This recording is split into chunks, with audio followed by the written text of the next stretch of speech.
Hello नमस्कार छात्रों, आपका मुरली ग्लोबल स्टडी चैनल में बहुत बहुत स्वागत है। हम पूरा विश्वास करते हैं कि आप लोग 2026 के लिए अच्छे से तैयारी कर रहे होंगे। और हम लोग आज देखेंगे केमिस्ट्री के क्वेश्चन जो हर साल प्रतिवर्ष लगातार 3 साल ये क्वेश्चन को पूछा गया है और बिहार बोर्ड ने इस क्वेश्चन को बेहद ज़्यादा महत्वपूर्ण समझते हैं। देख लीजिएगा, ये क्वेश्चन का सरल रूप से हम लोग इसको जान लेंगे। फर्स्ट नंबर क्वेश्चन आपका जो है ये है साइंस का, लिख देते हैं आपको। सब्जेक्ट क्या है? साइंस। सब्जेक्ट साइंस, साइंस यानी विज्ञान, विज्ञान सब्जेक्ट का है। क्वेश्चन नंबर फर्स्ट नंबर है जो क्वेश्चन है ये आपका आम्ल क्षार लवण वाला चैप्टर से है, केमिस्ट्री का चैप्टर नंबर 2 से, जो acid base and salt English में बोलते हैं, उसी चैप्टर का है। फर्स्ट नंबर क्वेश्चन देखते हैं क्या बोलता है।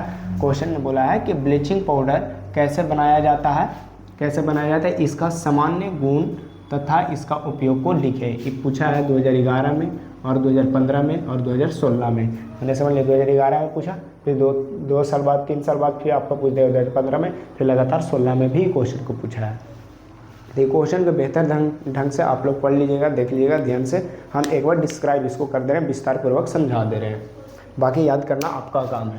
देखिए बताता है ब्लीचिंग पाउडर में कि जब शुष्क बुझे हुए चूने कहें तो मार्केट से आप बिना बुझा हुआ चूना लाइए, उसमें जल डाल कर बुझा दीजिए, फिर उसको सुखा दीजिए, तब बोलता है कि जब शुष्क यानी सूखा हुआ बुझा चूना, मैंने सूखा हुआ बुझा चूना रखेंगे।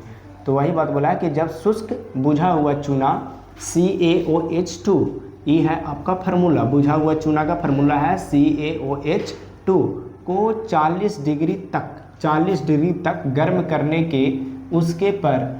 करके उसके ऊपर क्लोरीन गैस यानी Cl2 प्रभावित करने पर ब्लीचिंग पाउडर यानी विरंजक चूर्ण प्राप्त होता है।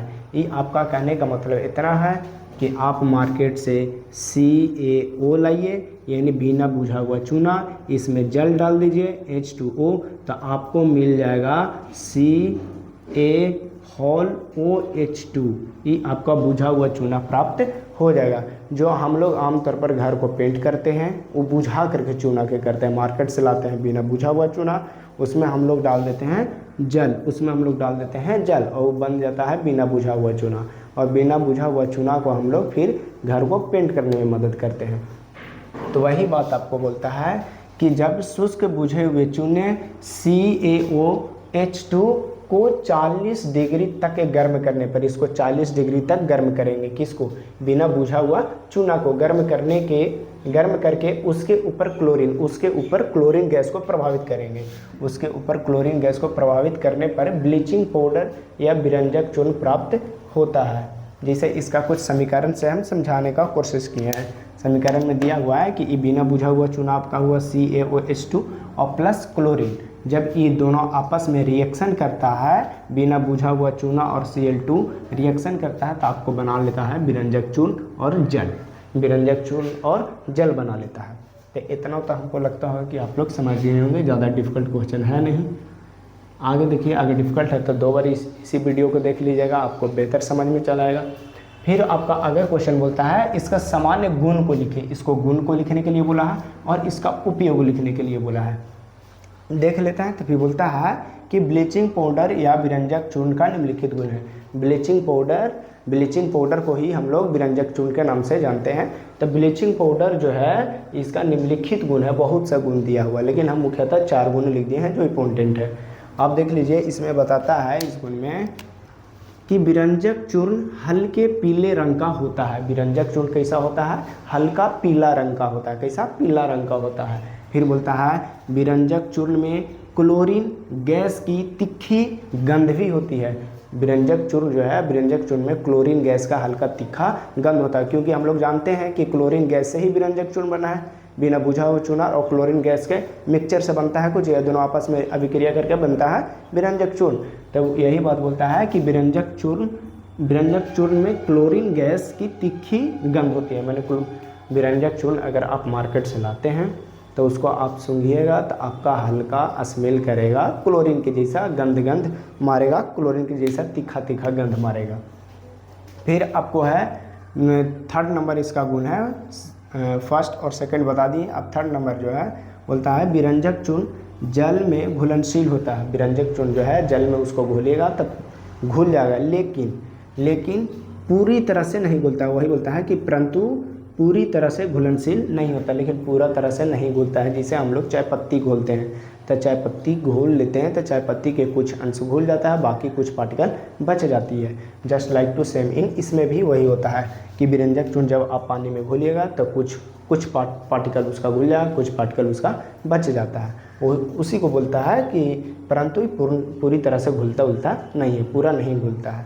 फिर आपको बोलता है फोर्थ नंबर इसका पॉइंट बताए हैं कि विरंजक चूर्ण CO2 के साथ अभिक्रिया करके क्लोरीन गैस खो देता है।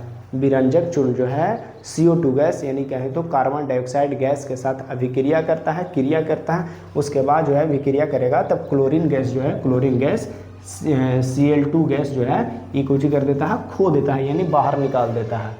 इसी का रिएक्शन दिए हैं, रिएक्शन में देख लीजिएगा, अभिक्रिया में दिए हैं। ये आपका हो गया विरंजक चूर्ण को हम लोग अभिक्रिया करवा रहे हैं किससे? कार्बन डाइऑक्साइड से। किससे? कार्बन डाइऑक्साइड से। अब कार्बन डाइऑक्साइड से इसको अभिक्रिया कराने पर मिलता है हम लोग के कौन चीज़? संगमरमर। ये किसका सूत्र है? संगमरमर का सूत्र है, CaCO3 संगमरमर का सूत्र। संगमरमर प्राप्त होता है और क्लोरीन गैस देखिए बाहर निकल रहा है। ये संकेत जो है बाहर निकलने के मतलब कहने का मतलब है कि क्लोरीन गैस जो है बाहर निकल जाता है जब विरंजक चूर्ण जो है कार्बन डाइऑक्साइड से अभिक्रिया करता है तब। फिर आपको बोलता है ब्लीचिंग पाउडर समझिए। फिर आपका बोला था क्वेश्चन में उपयोग के लिखिए, उपयोग भी देख लीजिए।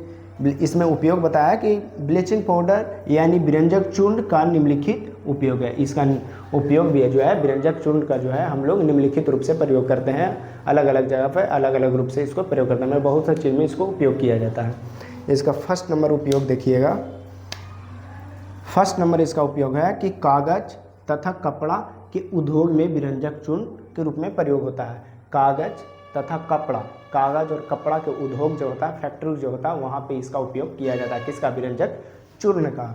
फिर आपको बोलता है पेयजल यानी कहें तो पीने वाला जल में पेयजल को रोगाणु रहित करने में, माने जो हम लोग पानी पीते हैं उसमें अगर बैक्टीरिया हो, रोगाणु हो, जीवाणु हो, उसको मारने में भी विरंजक चूर्ण का उपयोग किया जाता है। मैंने पानी को प्यूरिफिकेशन कहें तो साफ़ सुथरा बनाने में भी मदद करता है। कौन? विरंजक चूर्ण का उपयोग उसमें भी किया जाता है। फिर आपका थर्ड नंबर पॉइंट है कि बिना सिकुड़ने वाली ऊन का भी बनाया जाता है। बात बोलता है कि बिना सिकुड़ने वाली ऊन बनाने में बोलता है कि विरंजक चूर्ण का उपयोग जो है कपड़ा उद्योग में जब बनता है तो बिना सिकुड़ने वाला ऊन का भी उपयोग इसको बनाने में विरंजक चूर्ण का उपयोग होता है।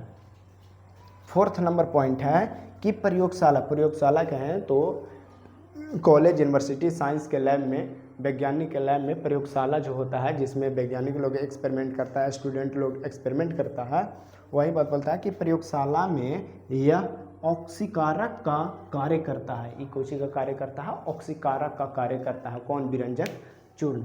अब हमको लगता है कि क्वेश्चन में किसी भी तरह के प्रॉब्लम नहीं होगा। 2026 के लिए इम्पोर्टेंट क्वेश्चन हम मानते हैं कि पूछ भी सकता है क्वेश्चन, 5 नंबर में पूछेगा।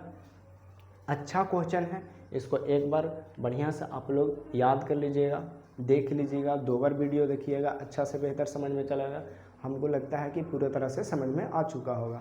अगर आपको वीडियो अच्छा लगा होगा, थोड़ा सा भी 100% में 10% भी समझ में आया होगा तो चैनल को ज़रूर सब्सक्राइब कीजिए, अपना दोस्त लोग से भी सब्सक्राइब करवा दीजिएगा और लाइक कीजिए, शेयर कीजिए, ताकि इससे भी अच्छा वीडियो लाएं और मोटिवेशन मिले तो इससे भी बेहतर समझाने का कोशिश करें। अगर किसी भी तरह का डाउट होगा तो कमेंट बॉक्स में भी कमेंट करें।